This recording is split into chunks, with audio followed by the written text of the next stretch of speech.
तर भगवंतावर अनन्य भावाने प्रेम करणारी मंडळी नाही आहेत. मी नेहमी एक विधान करते, भक्तीच्या प्रांतात आम्ही फार लबाडी करतो, आमच्या सोयीचा परमार्थ आपण करतो, जमेल तसं. कीर्तनाला येत आहे का, नको म्हणले, आज मूड नाही, बसलेलं उठवत नाही, उचलेलं बसवत नाही, अशी अवस्था. मग का बरं नाही म्हणाले, आज काय वेळच नाही. आज सगळ्यात खोटं वाक्य आहे जगातलं, मला वेळ नाही आहे की नाही, खरं सांगा, हो म्हणा. सगळ्यात खोटं वाक्य आहे, पण आम्ही पटकन बोलून जातो, मला वेळच नाही कीर्तनाला यायला. का हो? कारण भक्ती प्रेम नाही आहे. प्रज्ञाचक्षु संतश्रेष्ठ गुलाबराव महाराज मधुराद्वैत संप्रदायाचे अर्ध्वर्यू प्रेमभक्ती पराभक्तीची उत्कट अशी व्याख्या संत महाराजांनी मांडली. काय प्रेम करावं भगवंतावरती? कृष्ण पत्नी या स्वरूपामध्ये भगवंताशी नातं जोडलं. ज्ञानेश कन्या म्हणून पुरुषदेह असून सुद्धा स्त्री भावाने भक्ती केली. प्रेमाची अतिशय सुंदर अवस्था गुलाबराव महाराजांनी स्वतः अनुभवली. राधेचं प्रेम, मीरेचं प्रेम आपण पाहतो भगवंताच्या वरती. काय प्रेम असावं? भगवंतांनी सुद्धा तितकाच प्रेमाचा वर्षाव आपल्या भक्तावरती करावा. किती करावा हो? या गवळणींना सोडून ज्यावेळी भगवंत जात होता ना गोकुळातनं, अक्रूर न्यायला आले आणि अक्रूरांचा रथ जसा नंद बाबांच्या वाड्याच्या समोर येऊन उभा राहिला, तशा सगळ्या गवळणी आल्या यशोदेला की हा का आलाय, आणि हा नावासारखाच आहे, अक्रूर, क्रूर आहे म्हणाले, हा आमच्या कृष्णाला घेऊन जायला आला ना. गवळण म्हणती यशोदेला, कोठे गे सावळा. गवळण म्हणती कोठे गे सावळा, कारथ शृंगारीला सांगे गे मजला. यशोदे सांग ना ग, आमचा कान्हा कुठे आहे, आमचा कृष्ण कुठे आहे, आणि हा अक्रूर इथं दारात का उभा राहिलाय, रथ का सजवलाय.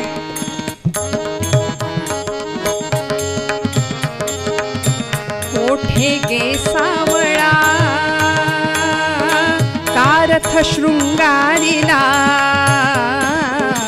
सांगे गे मजला. नयनीच्या उदकाने, नयनीच्या उदकाने भिजली धरणी, या नंदाच्या अंगणी मिळाल्या गवळणी, नंदाच्या अंगणी मिळाल्या गवळणी. रथी चढले वनमाळी, काय झालं, अकांत गोकुळी. अकांत म्हणला सगळ्या गवळणींनी, गोपींनी अशा आडव्या लोळायला लागल्या गडबडा भगवंतांच्या रथासमोर, नाही नेऊ देणार म्हणाले. रथी चढले वनमाळी, अकांत गोकुळी, नयनीच्या उदकाने भिजली धरणी, आनंदाचे अंगणी मिळाल्या गवळणी. म्हणून म्हणतात इतकं पाणी वाहिलं डोळ्यातलं की वृंदावनामध्ये यमुनेचं पाणी सुद्धा खारट आहे. इतकं प्रेम भगवंतावरती करावं, इतकं प्रेम. नद्या वाहिल्या अश्रूंच्या, आणि भगवंतांनीही तेवढंच प्रेम दिलं, तेवढंच प्रेम या गोपींवर गवळणींवर करावं प्रत्येक अवतारामध्ये. पंत महाराज म्हणाले भगवंतांचा अवतारच त्यासाठी आहे, भक्ताचा पूर्ण तोपरी सांभाळ करण्याकरता. ऐसी प्रेमाची ही जाती, करी स्वार्था वीण प्रीती. काय स्वार्थ आहे हो? भगवंताला असं वाटतं एखादा नामदेव माझ्याकडे यावा, एखादी जनाबाई माझ्यासाठी यावी, तिष्ठत माझ्यासाठी उभी राहावी, माझ्याशी तिने भांडावं, मला जेवण भरवावं, नव्हे त्यांच्या कीर्तनात मी नाचावं, असं त्यांना वाटत नसेल का हो? थोर प्रेमाचा भुकेला, आज भुकेला येतो त्या गोष्टीसाठी.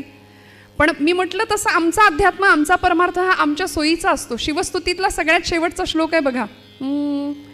शास्त्राभ्यास नको, श्रुती पढू नको, तीर्थासी जाऊ नको, योगाभ्यास नको, व्रते मख नको, तीर्थे तपेती नको, काळाचे भय मानसी धरू नको, दुष्टांसी शंकू नको, ज्याची या स्मरणे पतित तरती, तो शंभू सोडू नको, नमः पार्वती पते हर हर हर. असा श्लोक बघा ना, आमच्या सोयीचा अध्यात्म आहे. परवा एका कीर्तनात हा श्लोक मी म्हटले, एक गृहस्थ येऊन भेटले, म्हणाले ताई तो श्लोक लिहून देता का? म्हटलं कुठला? नाही म्हणाले तो नाही का तो. म्हटलं बरेच श्लोक मी म्हटले, त्यातला नेमका कुठला लिहून देऊ? ज्याच्यामध्ये हे करू नको, ते करू नको, ते करू नको असं म्हटलंय ना, तो श्लोक लिहून द्या म्हणाले मला. ब्रह्मचैतन्य गोंदवलेकर महाराजांचं वाक्य फार भारी आहे. महाराज म्हणतात की आमचा परमार्थ हा जगाला दाखवण्याकरता फार असतो. आपला परमार्थ हा जगाला जितका कमी दिसेल ना, तेवढा तो आपल्यासाठी फायदेशीर आहे. लोक काय म्हणतील याचा विचार करून आम्ही जो परमार्थ करतो, त्यापेक्षा माझा भगवंत काय म्हणेल, त्याला काय वाटेल याचा विचार करून जर आम्ही अध्यात्म किंवा परमार्थ केला ना, तर तो भगवंताला जास्त प्रिय ठरेल. कारण तो आमच्या प्रेमाचा भुकेला आहे. ऐसी प्रेमाची ही जाती करी स्वार्था विण प्रीती. काय केलं हो त्यांनी? आपुलेपणा खर्ची घाली, आपुल्या दासा ते सांभाळी. किती सांभाळलं, किती प्रेम करावं भगवंतांनी आपल्या भक्तावरती.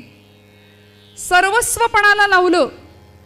द्रौपदीनी हाक मारल्या मारल्या भगवंत भोजनाला बसलेले असायचे. ज्यावेळी दुर्वास भोजनाचा प्रसंग आपण सगळे जाणता, वनवासात असताना द्रौपदीने हाक मारली, हे गोविंदा, हे कृष्णा, हे माधवा, धाव. त्या क्षणाला भगवंत हजर. जेवायला बसलेले, म्हणाले भूक लागलीये, लवकर जेवायला वाढ, तू बोलावलं म्हणून तसाच आलो. द्रौपदी म्हणाली आक्रीत मांडतोस देवा, माझ्या इकडे जेवायला काही नाही, सूर्यस्थाळीचा काही आत्ता उपयोग नाही. दुर्वास मुनी आलेत, 100 त्यांचे शिष्य घेऊन आलेत आणि भाजीचं पान सुद्धा घरात नाही, काहीच नाहीये, म्हणून तुला बोलावलं आणि तू म्हणतो जेवायला वाढ. भगवंतांनी ती सूर्यस्थाली बघू दे म्हणून द्रौपदीला सांगावं, बघू तरी काय प्रकरण आहे ते तुला दिलेलं. म्हणून सूर्यस्थाली बघितली आणि वर्णन केलंय की त्या थाळीला असं वाटलं की सूर्योदय झाला.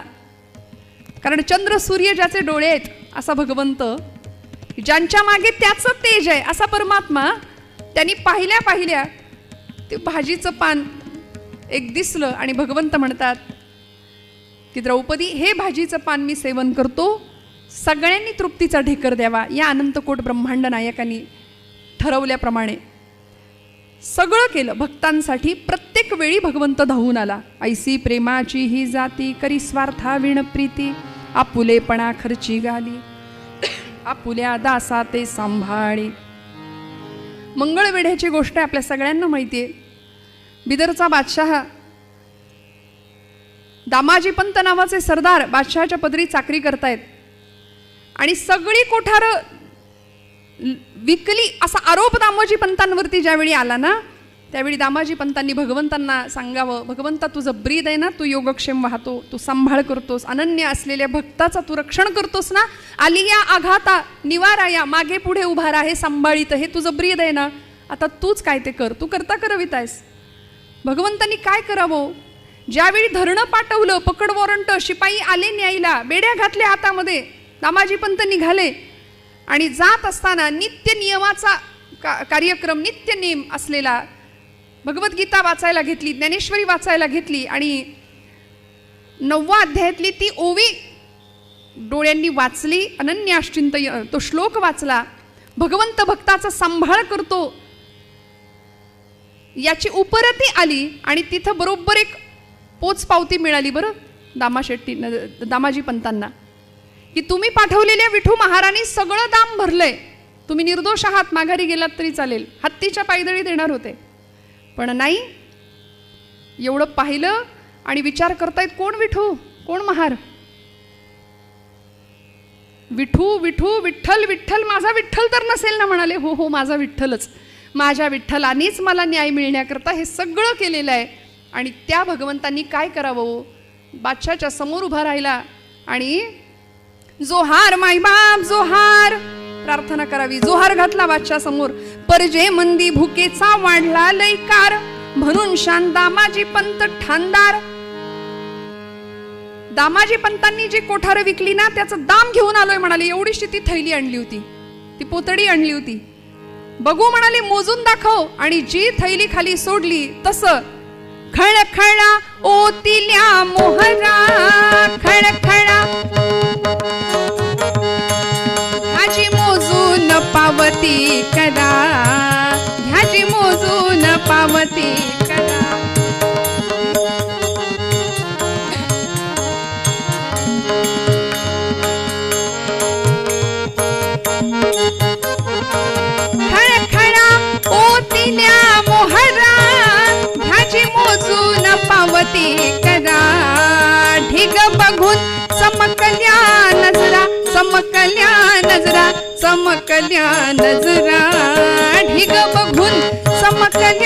नजरा, चमकल्या नजरा, चमकल्या नजरा.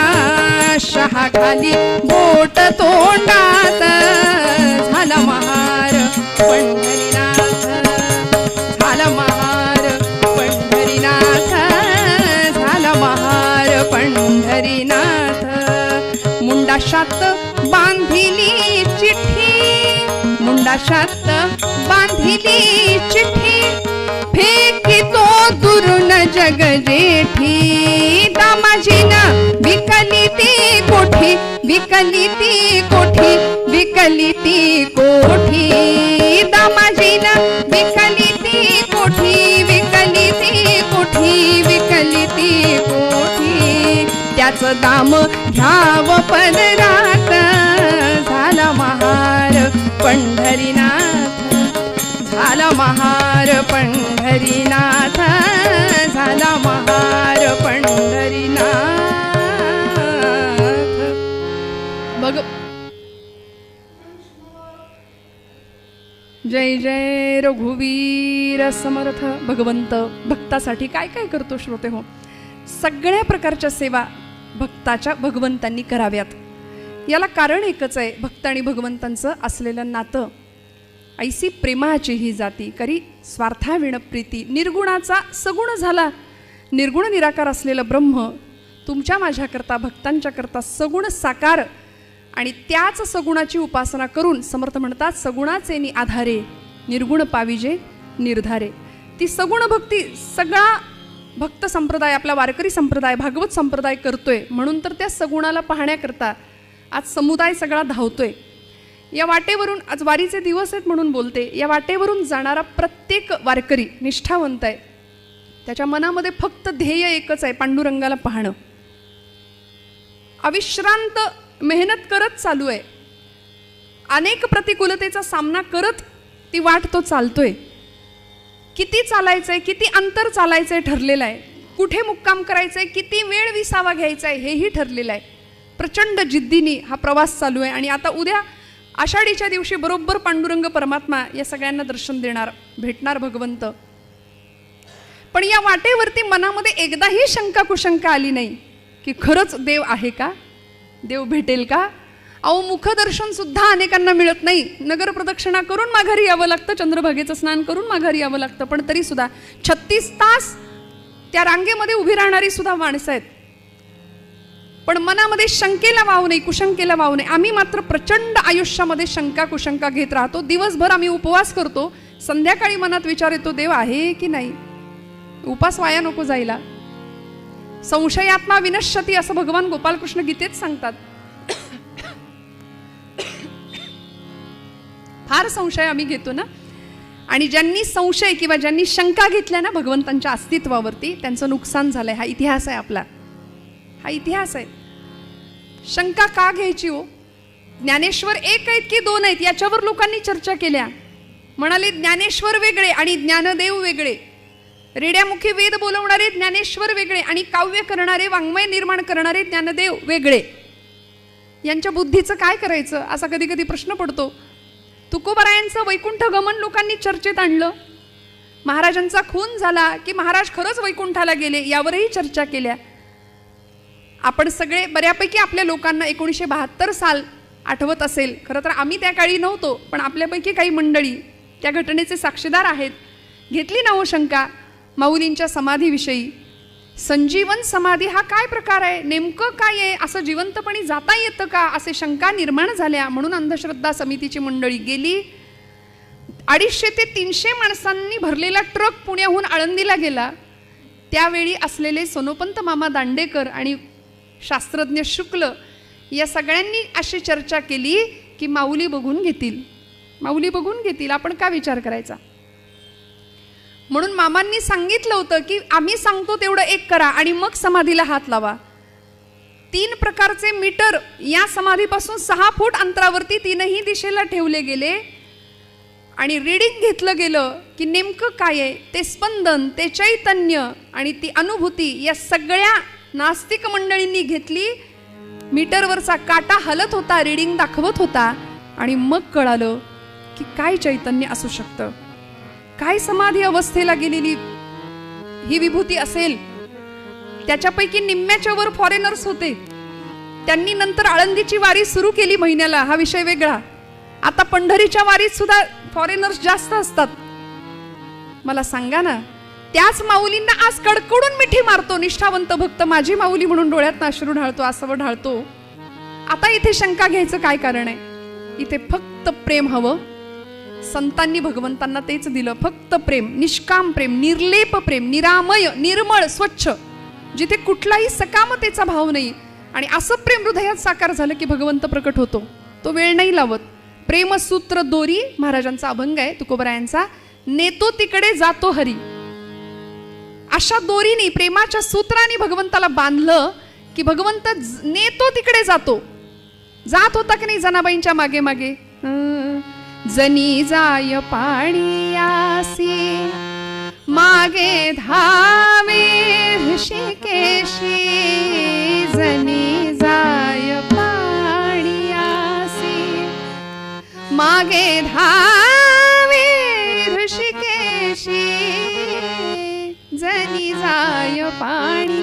मागे मागे मागे मागे धावं, तिची वेणी फणी करावी, तिच्या शेण्या थापून द्याव्यात, तिच्या बरोबर दळण दळायला बसावं, दोघांनी ओव्या गाव्यात, कबीरांचे शेले विणावेत, सगळं करावं. सजन कसायाला मांस सुद्धा विकू लागावं, सगळं करावं भगवंतांनी.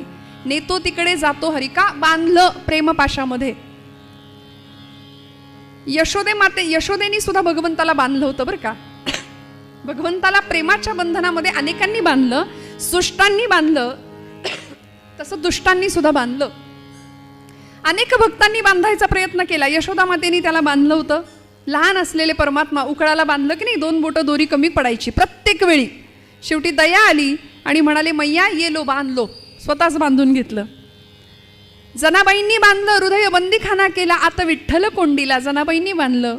अजून कोणी बांधलं? दुर्जनांनी बांधायचा प्रयत्न केला. हस्तिनापूरला शिष्टाई करता गेलेले भगवंत दरबारात उभे आहेत आणि दुर्योधनांनी बांधायचा प्रयत्न केला होता. गेले का हो बांधले? नाही गेले बांधले. का? भगवंत फक्त प्रेमाने बांधला जातो. म्हणून तर त्याच प्रेमासाठी आज कैवल्य साम्राज्याचा धनी माऊलींची पालखी पादुका त्या मार्गाने धावतात आणि त्यांच्या छत्रछायेखाली लाखोंचा समुदाय, कुठल्याही म्हणजे नियोजन इतकं जबरदस्त आहे. मित्र असं म्हणते, जगातल्या कुठल्याही इव्हेंट मॅनेजमेंट कंपनीला हे कोडं उलगडणार नाही.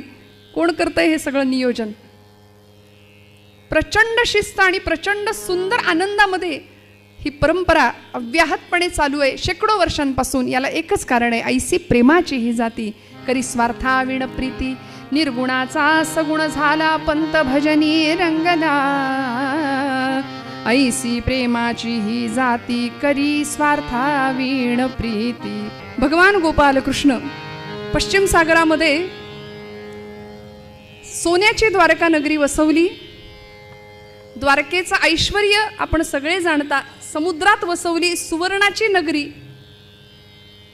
आणि या नगरीमध्ये भगवंतांचं वास्तव्य असताना एकदा भगवंत हस्तिनापूरला आले. शांतिदूत या सदरामध्ये बरं का. जगातला पहिला शांतिदूत भगवान गोपालकृष्ण. युद्ध होऊ नये म्हणून प्रयत्न करायला आले होते. त्यानंतर अनेक शांतिदूत आले आणि गेले, पण युद्ध काही व्हायची थांबली नाहीत, लढाया झाल्या. पण भगवंत पहिले शांतिदूत दुर्योधनासमोर उभे आहेत दरबारात आणि समजावून सांगतायत, दुर्योधना अरे वेड्या, पांडवांना काही नको रे, 5 गावं मावतील एवढी जमीन दे आणि रिकामा हो. कशाला सर्वनाश ओढवून घेता? कारण कुरुक्षेत्रावर हा होणारा नरसंहार हा साधा सुद्धा नसेल, हे धर्मयुद्ध असेल. टाळता आलं तर टाळूया ना, नको रे हट्ट करू. पांडवांना 5 गावं मावतील एवढी जमीन दे आणि रिकामा हो. दुर्योधन अहंकारी होता. दुर्योधन म्हणतो, कृष्णा तू वरून जसा काळा आहेस तसा आतूनही काळाच आहेस. सगळं माहिती आहे रे तुझं मला. पांडवांचा पक्षपाती आहेस तू. अरे चल, पांडवांना 5 गावच काय, सुईच्या टोकावर मावेल एवढी जमीन सुद्धा मिळू देणार नाही. जा, काय करायचं ते कर म्हणा. आणि अशा वेळी भगवंत म्हणतात, ठीक आहे, स्वतःच्या कर्मानी मरा आता. निघाले भगवंत, द्वारकेमध्ये आले आणि द्वारकेतली रम्य पहाटेची वेळ बरं का. शयनागारामध्ये भगवंत आपल्या मंचकावर पहुडलेत. मंद शीतल सुगंधयुक्त वारा वाहतोय द्वारकेमध्ये. पहाटेची वेळ. अलीकडच्या मंडळींना ही वेळ आणि हा अनुभव माहितीच नाही आता. म्हणजे आपण सगळे मोठे आहात, आपल्याबद्दल नाही सांगत, पण आमच्या पिढीला, नवीन पिढीला किंवा आमच्याही पेक्षा, कारण सगळे सूर्यवंशी आहोत आता आपण.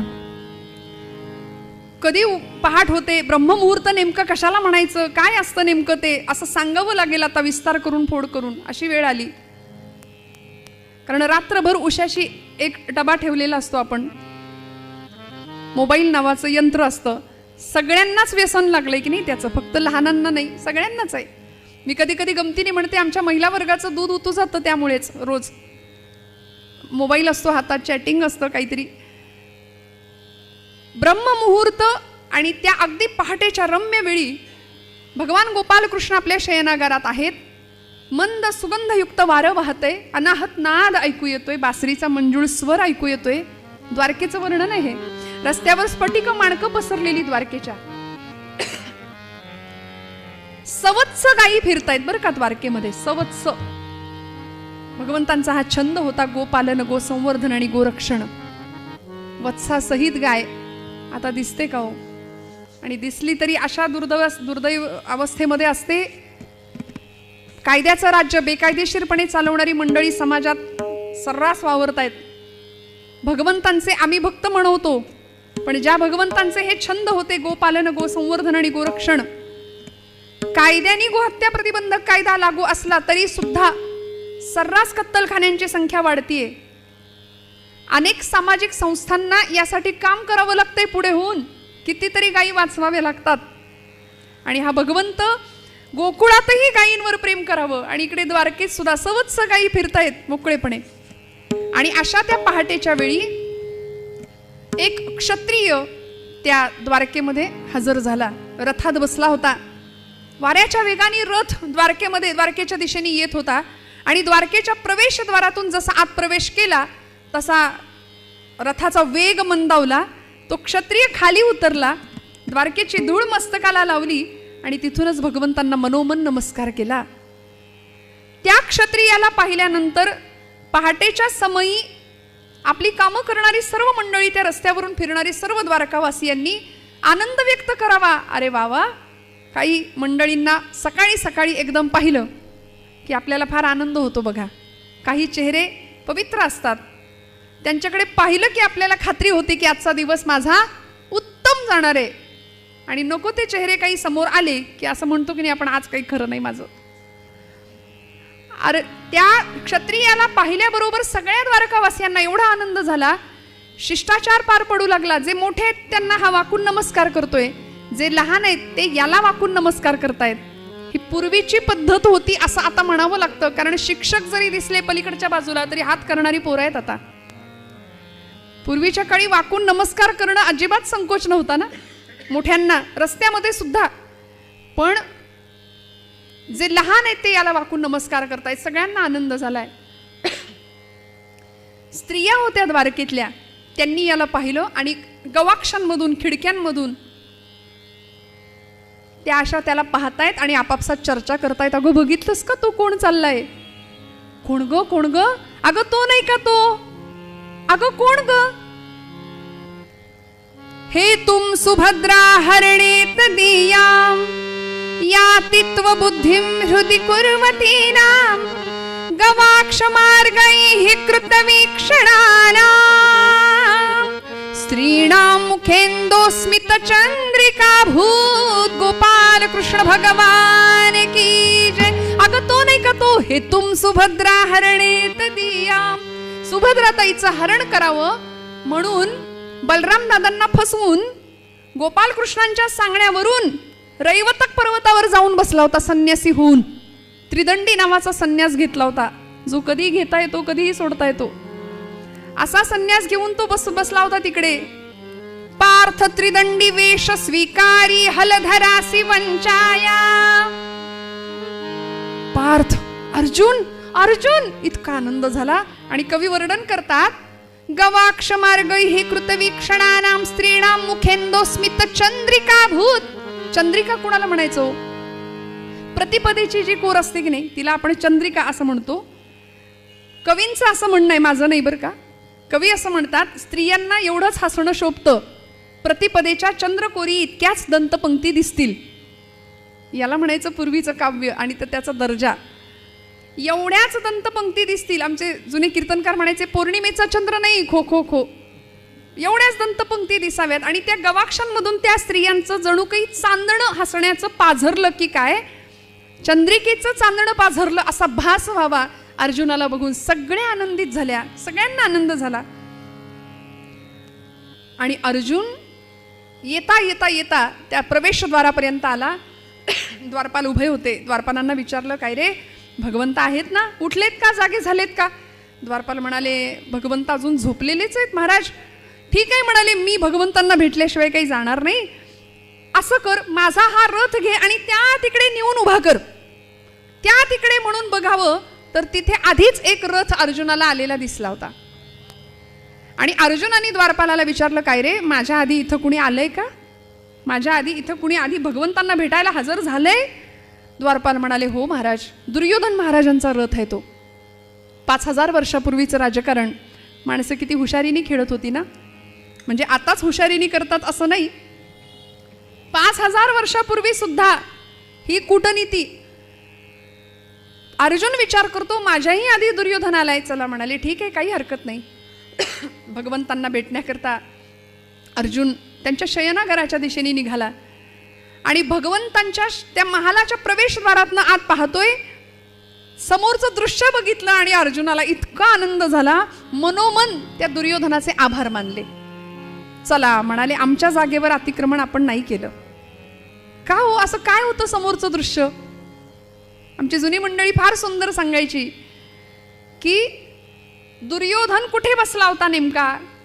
आपण विचाराल, हे तुम्हाला कसं कळलं? त्यासाठी आमच्या मोरोपंतांच्या आर्येचा आधार घेतला.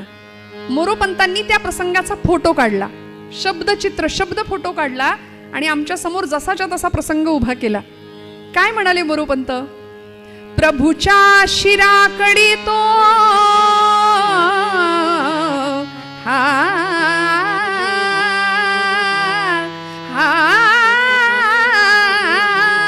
प्रभूच्या शिराकडे तो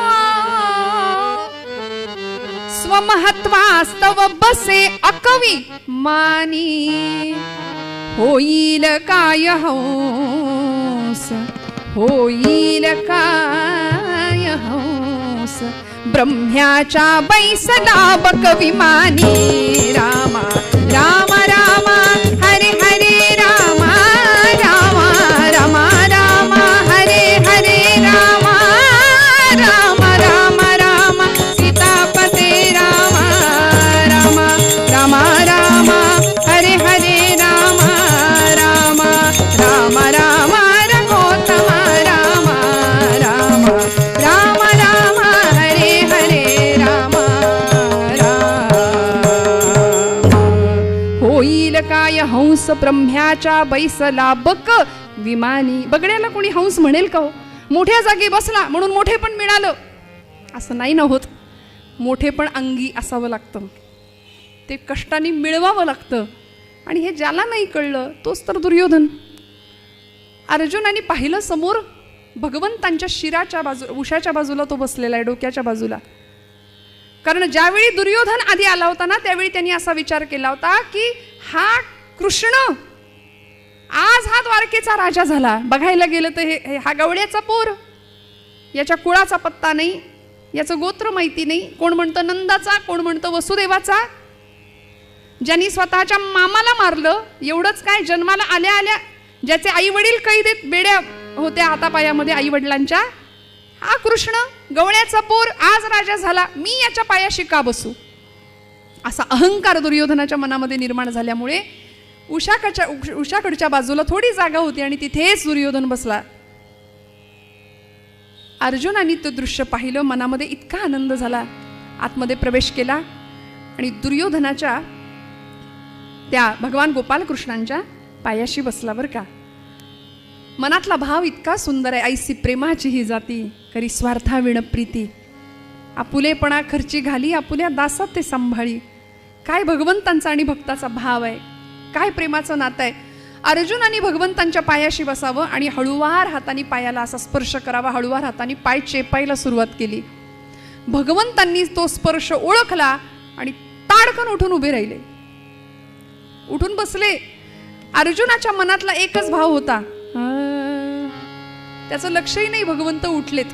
हळूवार हाताने पाय चेपणं चालू आहे, मनातली भावना एकच आहे, आम्ही देवाचे पायिक पायिक देवाचे पायिक.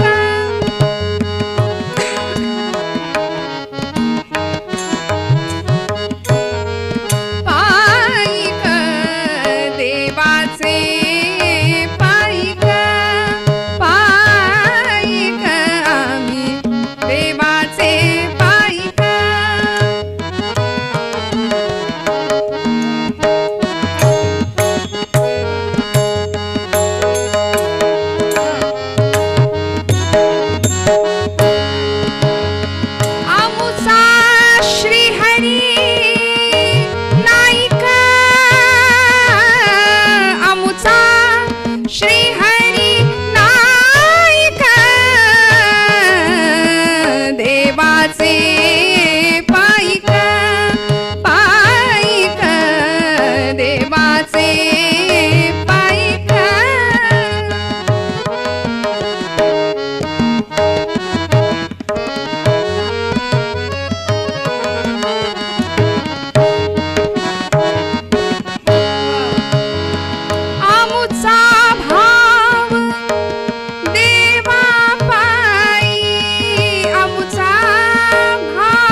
अर्जुनाच्या मनामध्ये आम्ही देवाचे पायिक, आमुचा भाव देवा पायी, आम्ही देवा वाचून नाही. फक्त प्रेमाचं नातं आहे भगवंताशी, निष्काम भक्ती आहे. मी म्हणते सध्या मिशनपेक्षा कमिशनला जास्त महत्त्व आम्ही देतो ना, पण निष्काम भाव आहे, निष्काम भक्ती आहे. हळुवार हाताने पायाला स्पर्श केला, भगवंतांनी तो स्पर्श ओळखला, उठून बसले. आणि आता दृश्य असं आहे की जो उशिरा आलाय तो समोर भगवंतांच्या, आणि जो आधी आला होता तो असा मागे. आणि आपण चौकशी आधी समोरच्याच माणसाची करतो. नैसर्गिकपणे भगवंत त्याला विचारतायत, अर्जुना अरे केव्हा आलास? वेड्या मला सांगायचं नाही का? मी असा झोपून राहिलो, तू आलास, कसं बरं दिसतं का बघ बरं. अरे आता मी गृहस्थाश्रमी आहे, काहीतरी आमचं कर्तव्य आहे. तू आल्यानंतर अतिथीचा सन्मान करणं, सेवा करणं. तू पाहुणा म्हणून आलास खरं, पण आधी सांगितलं असतंस तर तुझ्या स्वागताची काहीतरी तयारी केली असती, काहीतरी तयारी केली असती, पूर्वतयारी. आता हा तू असा आलास आणि मी झोपून राहिलो, बरं नाही दिसत. बरं ठीक आहे अर्जुना, सगळं ठीक आहे ना पार्था? आमची कुंती आत्या, युधिष्ठिर दादा, भीम दादा, नकुल, सहदेव सगळे आनंदात आहेत ना? आमची द्रौपदी ताई सगळे खुशाल आहेत ना? भगवंत आपले विचारतायत. अर्जुन हो देवा, हो सगळं छान आहे, सगळं छान आहे असं सांगतोय. आणि इकडे मागे लालबुंद चेहरा, तळपायाची आग मस्तकाला पोचतेय. लोक याला कृष्ण म्हणतात, द्वारकेचा राजा म्हणतात, द्वारकाधीश म्हणतात. याला एवढं साधं कळू नये की जो आधी आलाय त्याची चौकशी आधी करावी, जो नंतर आलाय त्याच्याकडे नंतर बघावं. याला एवढं साधं कळत नाही. आणि आपण आलोय हे दुर्योधन, हे कृष्णाला कळावं म्हणून दुर्योधन असा खाकरला, थोडासा मागून आवाज दिला भगवंतांना. काहींचं बघणं बोलणं सूचक असतं की नाही, खाकरणं. मी आलोय हे कळावं. आणि भगवंतांनी असं चमकून बघितलं मागे. भगवंत म्हणाले, वा वा वा, तुम्ही पण आलात का? दुर्योधना काय योग आहे म्हणाले आज, दुर्मिळ योगायोग. अरे 2 पक्षांचे 2 वीर एकाच दिवशी एकाच वेळी मला भेटायला आलेत. काय योगायोग आहे. दुर्योधन म्हणाला, कृष्णा हा तुझा लाडका माझ्या कितीतरी मागून आलाय, मी आधी आलोय, मध्यरात्रीच येऊन बसलोय, तुझ्या उडण्याची वाट बघत बसलोय. बरं ठीक आहे म्हणाले, काळजी कशाला करतोस, आलात ना दोघंही, तुम्ही दोघंही माझ्या नात्यातले आहात. भगवंत म्हणत आहेत, अर्जुन माझ्या नात्यातला आहे, माझ्या आत्याचा मुलगा आहे, तसं तू त्याचा भाऊ, मग तुझंही माझं नातंच आहे. पण अर्जुन माझ्या नात्यातला आहे, दुर्योधना तू ना त्यातला आहेस म्हणाले. अर्जुन ज्यातला आहे त्यातलं तू नाही. म्हणून तर आपण ती नाती गोती म्हणतो की नाही, जी गोत्यात आणतात तीच नाती असतात. मराठी भाषा फार गोड आहे हो. नाती. भगवंत सांगतायत दुर्योधना, ठीक आहे असू दे, काळजी करू नको, रागवतोस कशाला, अरे तुम्ही दोघंही आला, तुम्ही दोघंही माझे आहात. देवानी आपलं म्हणायला भाग्य लागतं श्रोते हो. आपलं असं आहे, आपुला तो एक देव करूनी घ्यावा, तेणे विण जीवा सुख नो, हे तुकोबराय सांगतात की नाही. आपण काय करतो, देवाला आपलं नाही म्हणत, देवाकडून सगळं आपल्याला पाहिजे असतं, देवाकडून हवंय, देव नको आहे कुणाला. भगवंतांनी आपलं म्हटलं, तुम्ही दोघंही माझे आहात, बोला कशा करता आला आहात. एवढ्या मध्यरात्री दुर्योधना तू येऊन बसलायस, अर्जुना तू आलायस, कशा करता आलात. दोघांनीही आपल्या येण्याचं कारण सांगावं की भगवंता कुरुक्षेत्रावर युद्ध निश्चित आहे, आता धर्मयुद्ध, आणि या युद्धाकरता आम्ही तुझी मदत मागायला आलोय, तू आम्हाला मदत केली पाहिजे. दुर्योधन म्हणतो, युद्धशास्त्राच्या नियमानुसार जो आधी आलाय त्याला आधी मदत करावी. भगवंत म्हणाले, काळजी करू नका, हे मला ठाऊक होतं तुम्ही दोघेही येणार आहात, आलाच आहात, मी मदत करणार, मी तुम्हाला मदत करणार. पण या भगवंतांच्या पण मध्ये बराच अर्थ समाविष्ट होता. भगवंत म्हणाले, मी तुम्हाला मदत करतो, पण माझ्या मदतीचे मी 2 मोठे हिस्से केलेत म्हणाले, 2 भाग केलेत. ते भाग असे आहेत, एका बाजूला मी एकटा उभा राहीन, आणि मी कसा, हातात शस्त्र धरणार नाही, न धरी शस्त्र करी मी, हातात शस्त्र नाही धरणार, युद्ध नाही करणार. दुसऱ्या बाजूला माझं सगळं सैन्य असेल, माझी सगळी नारायणी सेना दुसऱ्या बाजूला असेल, आणि हातात मी निहत्ता, मी शस्त्र धरणार नाही. हा, पण गोष्टी सांगेन युक्तीच्या 4 चांगल्या युक्तीच्या गोष्टी तुम्हाला सुचवेन. माझ्या मदतीचे मी हे 2 भाग केलेत, एका बाजूला मी एकटा, दुसऱ्या बाजूला माझं सगळं सैन्य, सगळा शस्त्रसाठा. बोला कुणाला काय हवंय. भगवंत सांगतात, ना करी धरी शस्त्रास, ना करी धरी शस्त्रास, ना करी धरी शस्त्रास,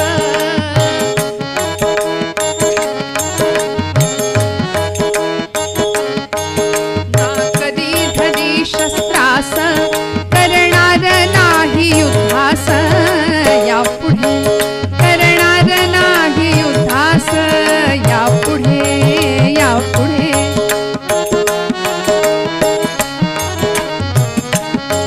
सांगेन 4 गोष्टीस, सांगेन 4 गोष्टीस, सांगेन सांगेन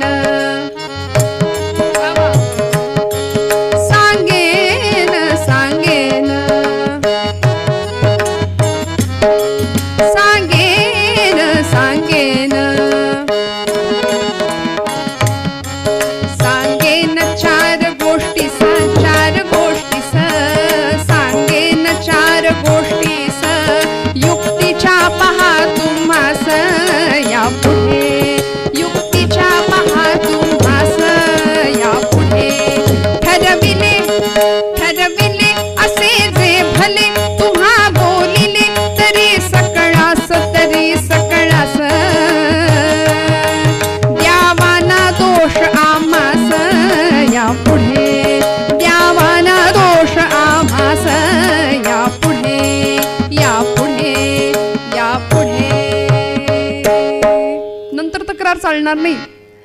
टाळ्या वाजवा जोरदार. अहो, अशी साथ असली की मग का नाही रंगदेवता प्रसन्न होत. तुकोबराय म्हणतात, रंगी ओढवावी रंगकथा, पुरवी मनोरथा माय बापा. भगवंताची उपस्थिती कीर्तनामध्ये असते नाही का, त्याचा तो पत्ताच त्यांनी दिलाय ना. नाहम वसामी वैकुंठे योगिनाम हृदय रवो, मदभक्ता यत्र गायंती तत्र तिष्ठामि नारदा. या श्रद्धेने आपण जर कीर्तनात बसलो निष्ठेने, तर भगवंताच्या अस्तित्वाची प्रचिती आल्याशिवाय राहत नाही. भगवंत असतो कीर्तनात. भगवंत सांगतायत या दोघांना की मी असा आहे, मी एका बाजूला हातात शस्त्र धरणार नाही, युद्ध करणार नाही, दुसऱ्या बाजूला माझी सगळी नारायणी सेना, बोला लवकर काय पाहिजे. दुर्योधन तयारच होता हो. तो म्हणाला मी आधी मागणार आहे, कारण मी आधी आलोय.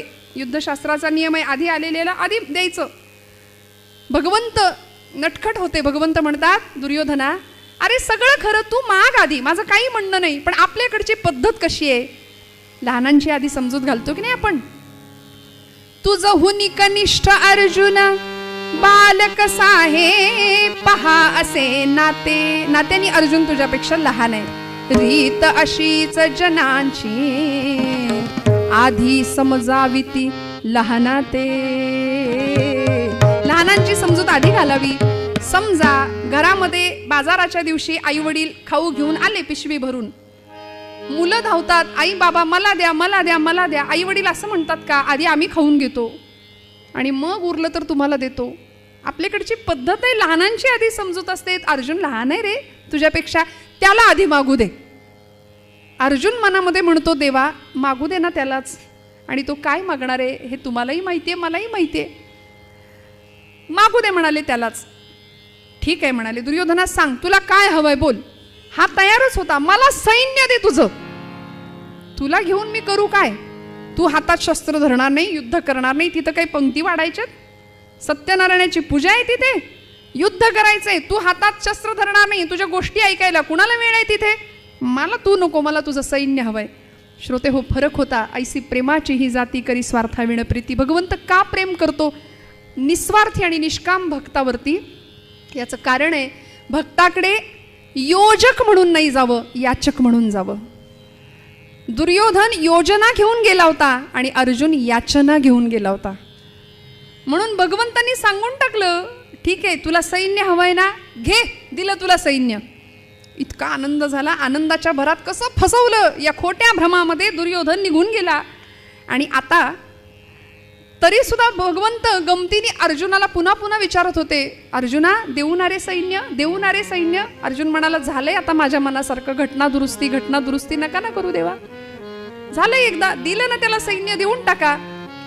दुर्योधन निघून गेला आणि आता अर्जुन आणि भगवान गोपालकृष्ण भगवंतांच्या त्या शयनागारामध्ये आहेत. आणि अर्जुन भगवंतांकडे एकटक पाहतोय, डोळ्यातनं घळघळ नेत्राश्रू वाहत आहेत. भगवंतांनी अर्जुनाला विचारावं, अर्जुना तुला संधी दिली होती मी, आधी तू मागावं असं मी तुला सांगितलं होतं, तू का नाही मागितलं सैन्य. मला माझ्या प्रश्नाचं उत्तर देशील. मला घेऊन काय करणार, मी हातात शस्त्र धरणार नाही, मी युद्धच करणार नाही, हे सांगून सुद्धा तू का नाही सैन्य मागितलंस आधी. अर्जुन सांगतो देवा मला तुझ्याशिवाय काहीच नको. कोण आहे आम्हास सहाय्यकारी,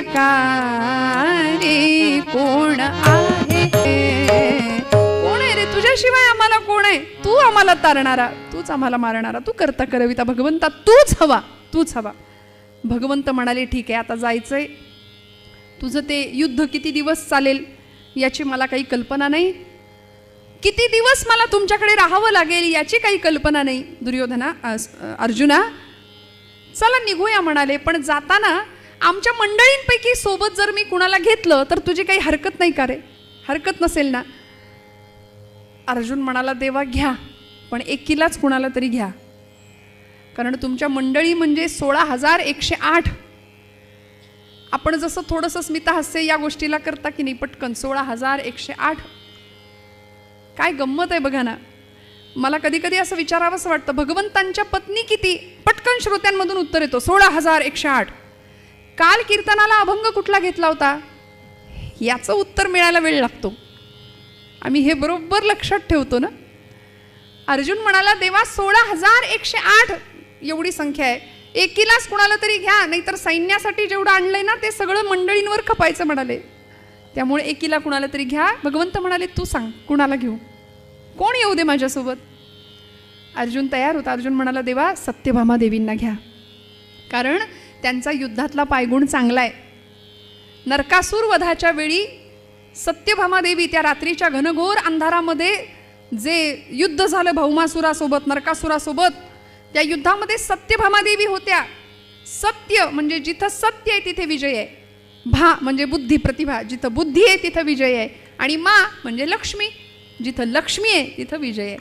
सत्यभामादेवींचा पायगुण चांगला आहे, त्यांना घ्या. आणि सत्यभामादेवी निघाल्या बरं का, तयारीने निघाल्या. भगवंत आणि सत्यभामादेवी रथामध्ये बसल्या. अर्जुन रथाचं सारथ्य करत निघालेत. आता रथ जसा पुढे जायला लागला ना, तसं सत्यभामादेवींना भगवंत सांगतायत, सत्यभामे आता बघ माझी माणसं माझं कसं स्वागत करतील. देवाला आपलं म्हणणाऱ्यांबद्दल देवाला फार खात्री असते श्रोते हो, फार खात्री असते. हा माझा आहे, भगवंतांनी आपलं म्हणावं. माझी माणसं माझं स्वागत कसं करतील बघ. भीमदादा, युधिष्ठिर दादा, नकुल, सहदेव, एवढंच नाही माझी बहीण द्रौपदी अशी माझ्या स्वागतासाठी सिद्ध असेल, सज्ज असेल. बक्षील आता सगळं अंतर पुढे निघालंय.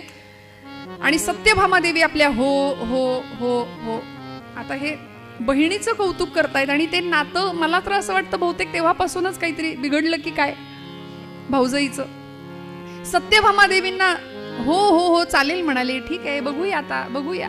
आणि जसं भगवान गोपाल कृष्ण आले, श्रीहरी आले, भगवंत आले, सगळ्यांना आनंद झाला. सगळेजण जमा झाले स्वागतासाठी. युधिष्ठिर दादा, भीमसेन, नकुल, सहदेव सगळी मंडळी जमली आहेत. आणि भगवंतांची नजर शोधतीये द्रौपदीला. माझी द्रौपदी कुठे आहे, माझी द्रौपदी, माझी बहीण कुठे आहे, माझी द्रौपदी. आता सत्यभामादेवी बोलल्या, म्हणाल्या इतका वेळ माझी बहीण माझी बहीण माझी बहीण जीव ओवाळून टाकायचं चाललं होतं ना, चला म्हणाले इथं कुणी नाही तुमचं स्वागत करणार. सारखं आपलं माझं माझी बहीण जीव ओवाळून टाकलाय. बहीण म्हणे दादा दादा, ओवाळणी व्यवस्थित पोहोचते की नाही तोपर्यंतच. कुठपर्यंत, काही नाही इथं तुमचं कोणी स्वागत करायला, चला म्हणाले माघारी. भगवंत म्हणतायत नाही सत्यभामे थांब थांब, माझी द्रौपदी आली पाहिजे, तिने माझं स्वागत केलं पाहिजे, तिने माझं औक्षण केलं पाहिजे. कुठं आहे द्रौपदी. सगळ्यांना विचारलं. कासावीस झाले भगवंत. देवभक्तासाठी व्याकुळ होतो. म्हणून भगवंत म्हणतात ना, माझ्याकडे माझ्या दोन गोष्टी आहेत, माझी भक्ती आणि दुसरी गोष्ट आहे माझी माया. भक्तांनी काय हवं ते मागावं, भक्तांनी विचारावं देवा नेमका फरक काय आहे रे दोघांमध्ये, भक्तीमध्ये आणि मायेमध्ये नेमका फरक काय. भगवंत म्हणतात तुम्ही जर माया मागितली ना तर माझी माया तुम्हाला नाचवेल, आणि तुम्ही जर माझी भक्ती मागितली तर तुम्ही केलेल्या भक्तीमध्ये मी नाचेन. भगवंत नाचतो भक्तीमध्ये. थोर प्रेमाचा भुकेला हाची दुष्काळ तयाला. या प्रेमाचीच कमतरता भगवंतांना होती. द्रौपदीसाठी कासावीस झालेले भगवंत तिष्ठत उभेत. नाही द्रौपदी समोर आली पाहिजे, द्रौपदी समोर आली पाहिजे. युधिष्ठिराला सांगितलं दादा द्रौपदीला घेऊन या. चौकशी केली. द्रौपदी कुठे बसली होती हो, क्रोधागारात बसली होती. केशसंभार असा सोडून. पूर्वीच्या काळी असं असायचं बरं का श्रोते हो. राग आला की बसायचं एक ठिकाण, कोपगृह किंवा क्रोधागार असं त्याला म्हणायचं. राग आला की तिकडे जाऊन बसायचं. किती छान ना, म्हणजे किती मस्त असेल, आपल्याला कल्पना करून सुद्धा किती छान वाटतंय. राग आला की तिकडे त्या खोलीत जाऊन बसायचं. म्हणाले आता कुठे आहे ते, आता गरजच नाही म्हणली, सगळं घरच झालंय क्रोधागार, सगळं घर क्रोधागार झालंय, वेगळ्या जागेची गरजच नाही. द्रौपदी क्रोधागारात जाऊन बसली होती. केशसंभार असा सोडलेला, रागाने लालबुंद झाली होती. आणि सगळ्यात कनिष्ठ पांडव सहदेवाला सांगितलं जा रे सहदेवा तू द्रौपदीला घेऊन ये.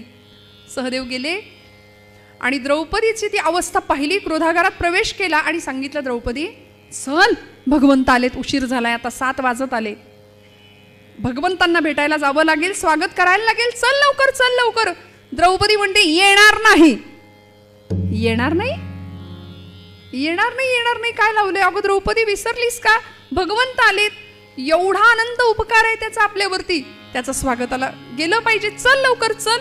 द्रौपदी म्हणते येणार नाही. काय अवस्था होती, रागाने लाल झाली, क्रोधाते पावली, रागाने लाल झाली, क्रोधाते पावली, रागाने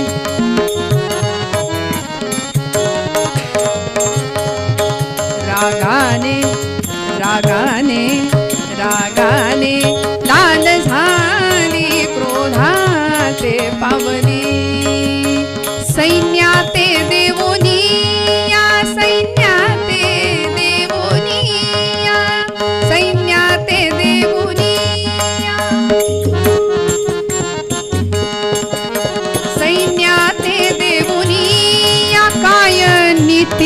राखिली रागाने लाल झाली क्रोधाते पावली रागाने लाल झाली क्रोधाते पावली क्रोधाते पावली क्रोधाते पावली.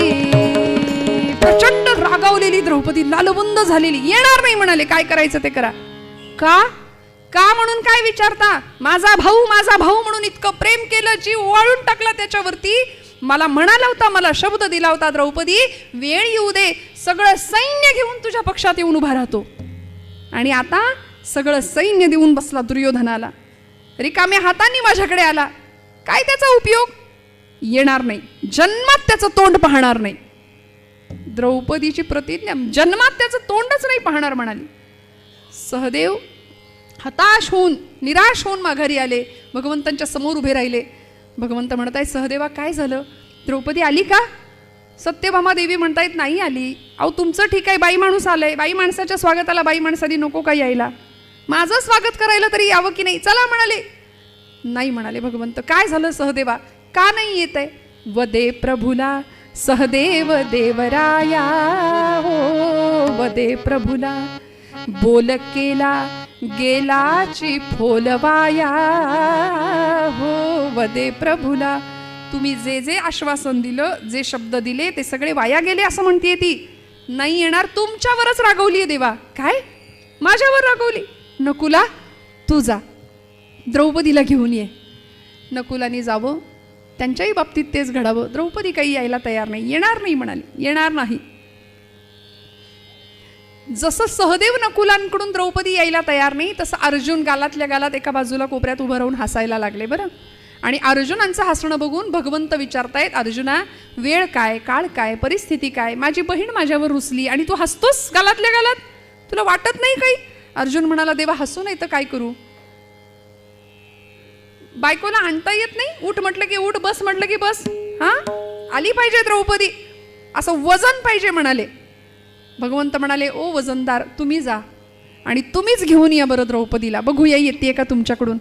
अर्जुन दान दान दान दान पावलं आपटत त्या क्रोधागाराच्या दिशेने. आणि तार सप्तकात वरच्या टिपेच्या सुरातच विचारला, द्रौपदी चाल. द्रौपदी म्हणते येणार नाही. ती ठामच होती.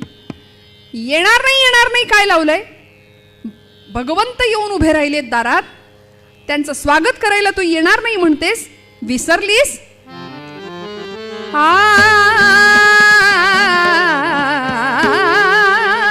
प्रभुवरी कारुसली सप्रमदे प्रभुवरी कारुसली सप्रमदे प्रभुवरी कारुसली. द्रौपदी चाल. द्रौपदी म्हणते येणार नाही. अगं द्रौपदी विसरलीस आतापर्यंत त्यांनी केलेले उपकार. विसरलीस. कृतज्ञ झालीस द्रौपदी. लवकर उठ चल. द्रौपदी म्हणते येणार नाही. प्रभुवरी कारुसली सप्रमदे प्रभुवरी कारुसली सप्रमदे प्रभुवरी कारुसली.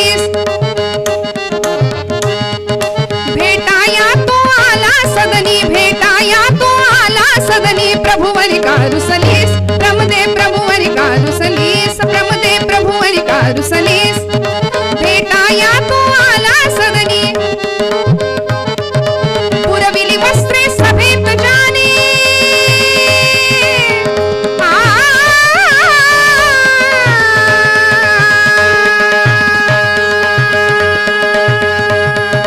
पुरविली वस्त्रे सभेत जाने तोच रणी यश दे प्रमदे प्रभुवरी कारुसली सप्रमदे प्रभुवरी कारुसली प्रमदे प्रभुवरी कारुसली कारुसली कारुसली.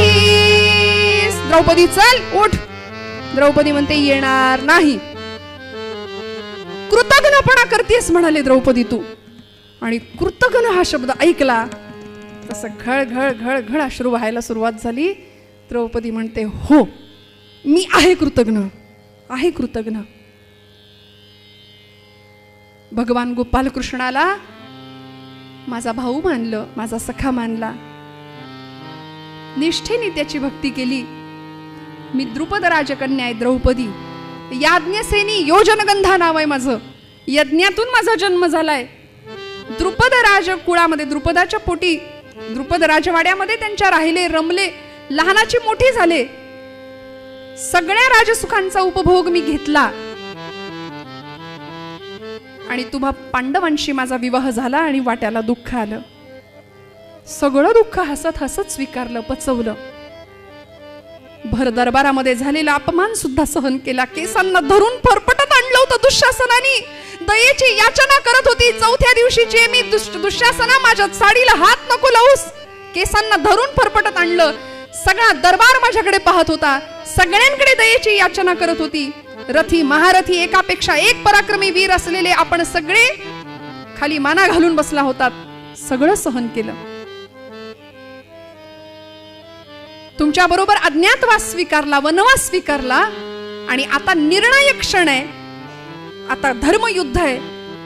धर्माचा विजय व्हावा ही अपेक्षा आहे. आणि म्हणून त्यांनी मला शब्द दिला होता ना, सगळं सैन्य घेऊन येतो, म्हणून थोडी अपेक्षा करते 4 दिवस सुखाचे अनुभवायला मिळावेत. सगळं सैन्य घेऊन यावं. पण हा बघा, सगळं सैन्य नाही आणलं, रिकामा आला. सगळं सैन्य दुर्योधनाला दिलं. जन्मात त्याचं तोंड पाहणार नाही. आणि द्रौपदी रडायला लागली. तिचं रडणं बघून अर्जुन आल्या पावली माघारी.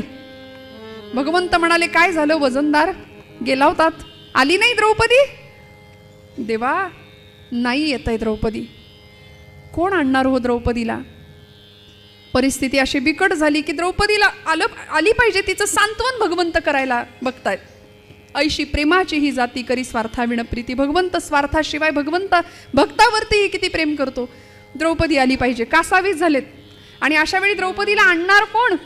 आणि मग आमचे भीम दादा उठले. भीमसेन महाभारतातला असं पात्र आहे, अशी व्यक्तिरेखा आहे, असं व्यक्तिमत्व आहे की लोकांनी असं समजावं, ज्यांच्याकडे भरपूर बल असतं त्यांचा वरचा मजला रिकामा असतो असं आपण बऱ्याचदा म्हणतो.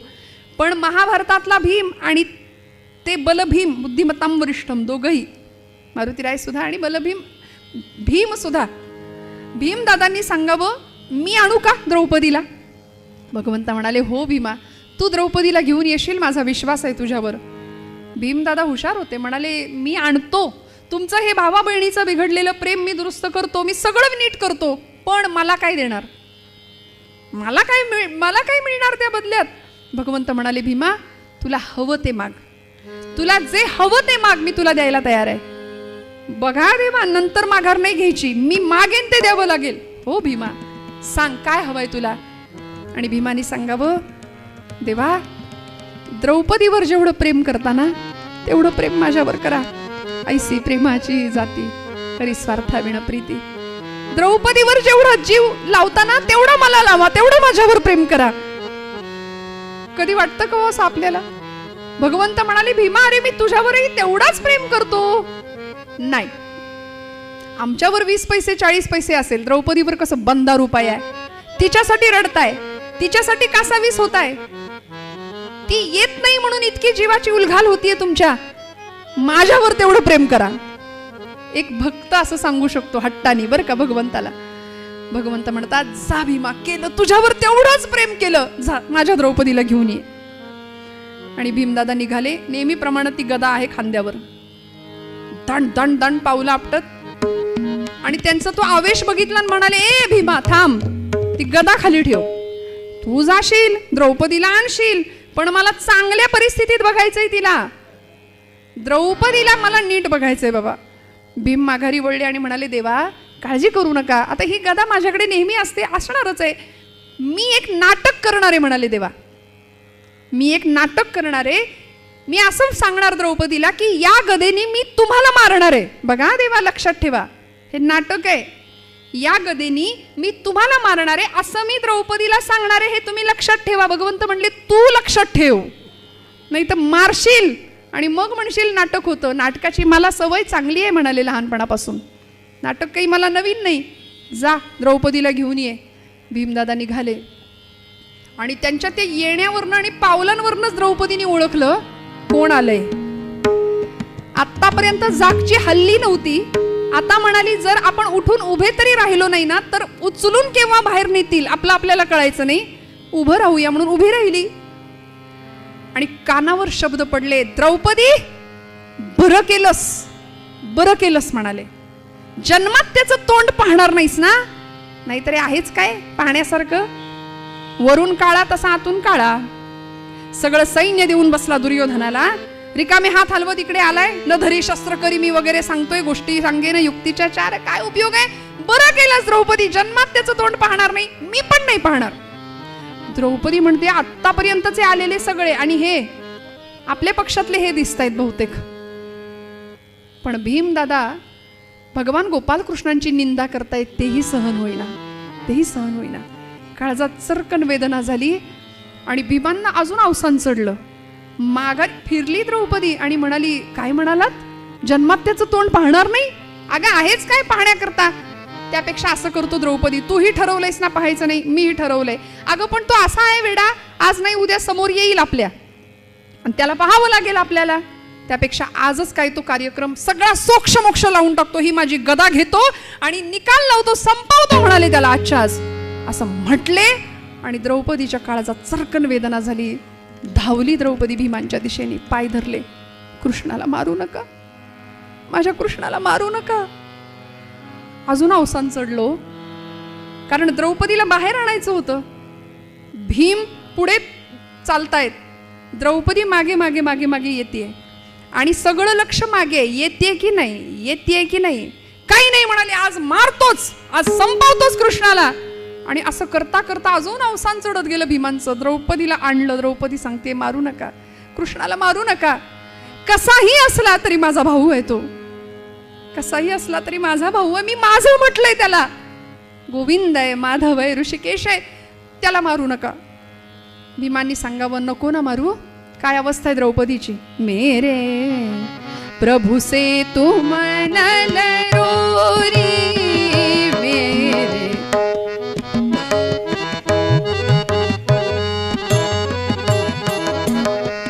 प्रभु से तू मनल रोरी, मेरे प्रभु से तू मनल रोरी.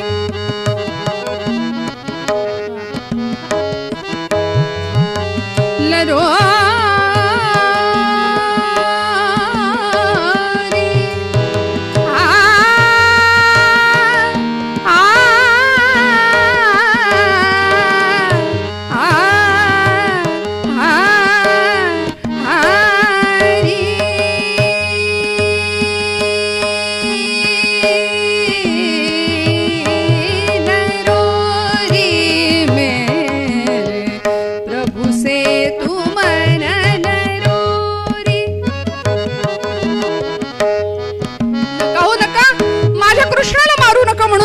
बाहेर आली. भीम दादांनी सांगावं, मारू नको ना द्रौपदी, मारू नको ना त्याला. मग त्याचे पाय धर आणि तुझ्यामुळे त्याच्यावर गदा उगारेन असं म्हटलं म्हणून माझे पाय धर. द्रौपदीने क्षमा मागावी. भगवान